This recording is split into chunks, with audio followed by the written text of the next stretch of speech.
Kargo kuryer müştəri rubrikasında kuryer üçün çətin ərazilər. Aşağı-yuxarı bütün ərazilərdə çətin hissələr var. Bu çətinliklər dərəcələrə görə fərqlənir.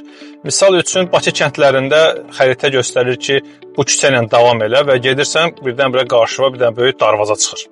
Bəzi hissələrdə müştərilər çox kobuddular, təhqir eləyirlər, təhdid eləyirlər, deyilənləri, yazılanları başa düşmürlər. Bununla yanaşı, ən çətin ərazilərdən Səbail, Nəsimi və Nərimanovdur. Nərimanovda 4 küçədə əsaslı təmir getdiyi üçün kuryerlər çətinlik çəkir. Səbail və Nəsimin isə mərkəzi hissələrində çətinliklər yaşanır.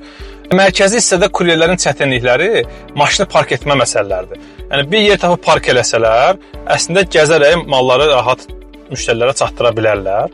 Sadəcə olaraq həm vərdiş var, maşından düşməmə vərdişi və həm də ki, tez bir zamanda bir neçə bağlamanı çatdırmaq tələskənliyi var. Ümumiyyətlə, bütün müştərilərdən, kuryerlərdən bir-birinə anlayış göstərmələrini arzu eləyərdim. Yəni, danışılaraq həll olunmayacaq heç bir məsələ yoxdur. Burada dayanırıq, amma düşünmək üçün.